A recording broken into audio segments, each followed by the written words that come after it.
Cubs and Brewers, finally we get this matchup we've been waiting for. You got the bad teams out of the way, and now the stretch run for the Cubs. They take on the first-place Brewers, and we're going to talk all about that right here on the Cubs baseball channel. But before we do that, before we get into everything going on, let me ask you guys to be a part of what we're doing here, and that's be a part of the Cubs baseball channel. We'll have shows talking about prospects. We'll update you on what's going on with the Cubs daily. We got a lot of great stuff going on. You guys have made this a great channel. And share. Like, subscribe, tell everyone about it. Go Cubs.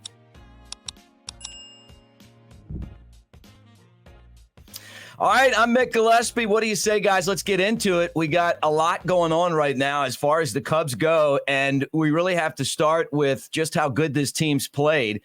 And you know, when we got into this YouTube universe, it was when the Cubs were kind of in the middle of July, and then they were treading water, and it just felt like it would have been a smart move to sell. But Dansby Swanson brought the guys together, Yan Gomes, guys like him, all bought in, and all of a sudden, you know, the Cubs finished July at 8-2. Just a quick recap: they didn't sell at the deadline, and I'm sure Milwaukee was probably like, we almost had these guys out, but the Reds are who we're worried about. Then August came. And boom, a win yesterday over the Pirates, 3 out of 4. The Cubs had a great 12 games against teams below 500. They took care of business. And so the Cubs right now, 24-10 since July 21st. So that really tells you they're one of the best teams in baseball right now. Now, the issue that they have is that taking on Milwaukee today, the Brewers are red hot. But let's talk about yesterday's game, Cubs and Pirates. Back-to-back games where the Cubs can throw out a homegrown starter who has gotten the job done. Javier Assad is a different animal, though. He's not out there trying to overpower everyone. He's able to locate his pitches. He gets pitch to contact out, strikeouts when he needs them. The Pirates never looked comfortable. He ended up pitching 7 innings, which is a rarity in this day and age. Only gave up 3 hits and a run and had 7 strikeouts. He got a lot of help offensively in a 10-1 win over the Pirates. But how about this guy who has returned to MVP form? We talk about him all the time. Cody Bellinger, again, another big day yesterday. Couple of doubles, 5 RBIs, a 3-hit performance. He led that attack for the Cubs. And as I mentioned, you know, the Cubs had this stretch where they were playing teams that aren't any good, but you still got to beat those teams. And they were able to do that. They won 8 out of the 12 games. You know, hey, look, maybe you might have gotten one more out of it. But look, yesterday's game was such a swing game for the Cubs because if you don't win, 7-5 is a lot different than 8-4. So, you know, David Kaplan, our buddy, we talked to him a couple weeks ago. He said, you got to win 75% of these. They did that. Now, Jesse Rogers told us that he thought the Cubs would be in first place by September 1st. What none of us calculated was that the Milwaukee Brewers were going to be playing this kind of baseball. And the Brewers right now are hot. They're red hot. They've won 8 straight, rolling into Wrigley Field for this 3-game set. Cubs and Brewers played the beginning of July, and they split the series this year.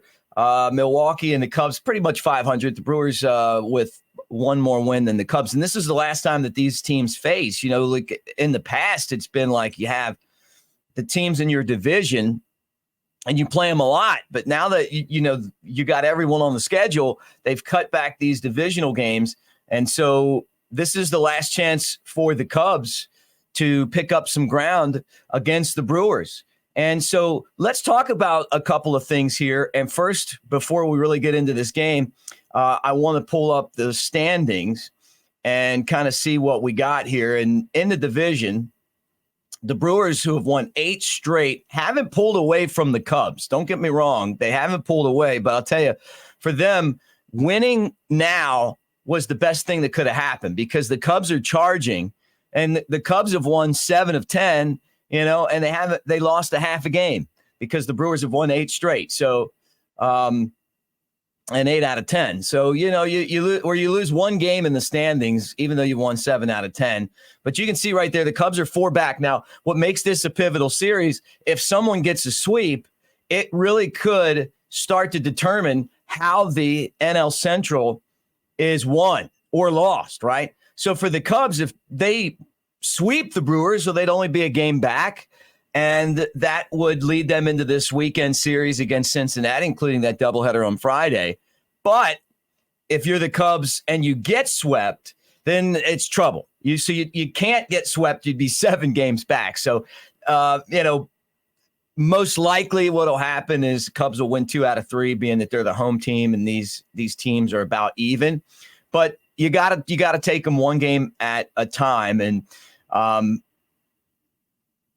talking about today's matchup, Jameson Taillon is getting the start for the Cubs. 7-8 record. He's been up and down. We've seen the worst and we've seen the best of him. But 7-8 in a 5.60 ERA, and journeyman Wade Miley, who can be really good and obviously is right now, 6-3 record and a 3.18 ERA. Veteran presence on this Brewers team that has a lot of homegrown guys like Corbin Burns. And they'll go out there and they're going to throw 5 good starters at you in a 5-game period, right? So that's the thing that you got to work on if you're the Cubs. You just know that they're going to have a quality start pretty much every time, game in and game out. And I'm not saying that's going to really affect the outcome, like that they have an advantage over the Cubs, but that's what the Brewers do, and that's really their strength. So that'll be at Wrigley Field tonight, and I know all you guys will be paying attention and watching. And it's 2 night games and a day game for the Cubs in this series. So again, we'll take a look at the schedule, which is, it's crazy how this thing has dwindled down so much, since the start of the year. But look, the last 3 games in July, 7:05, 7:05, and then 1:20, a day game on Wednesday, off on Thursday. And then we'll flip the schedule over to September. I can't believe it's September. And you got that doubleheader on Friday that starts at 12:10, and then you got a game Saturday and Sunday. So 4 more games against the Reds. So the next 7 games are so pivotal in the way that things are going to play out in the division. And, here's the schedule for you guys to look at. There's the Reds games right up there at the top. And then, we'll flip it back over again and you can see that, you got those 3 games against Milwaukee. But anyway, so you're kind of went the wrong way with it. Here we go. You see that when you look at where these guys are right now, it's all about playing your best baseball at the right time. And that's why I started the show with the Cubs schedule. They are poised for this series, and it's exciting. I mean, this is what you want when you build a team at the beginning of the year. This is why the Cubs didn't sell, that they added to the roster at the deadline, because they wanted to be in the mix, not only to win the division, and obviously that would be best case scenario. But at this point, even a wild card spot would be great. And when we look at the wild card standings right now, Cubs are right there.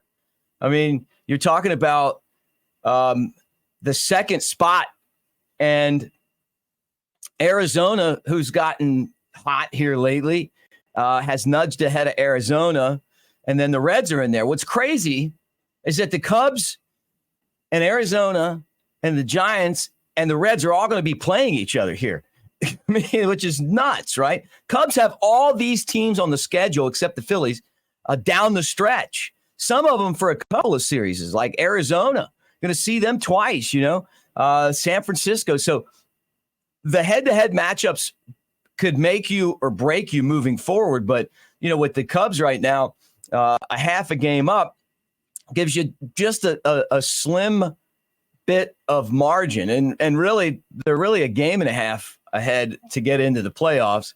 So we'll see kind of how things play out. But talking about that round robin, the Reds are in San Francisco. The Diamondbacks got a tough matchup against the Dodgers, and those games will start to take place tonight as well. So a lot of fun stuff to get into. And it's going to be great to see what exactly happens. I'll be on the edge of my seat, and I know that you guys will as well. And if anything breaks, we'll pop on here and cover that as well. But if you love Cubs baseball, and you like the Cubs baseball channel, man, do me a favor and like and subscribe. I've been in the organization covering the Cubs for, it feels like 20 years. It's pretty close to it.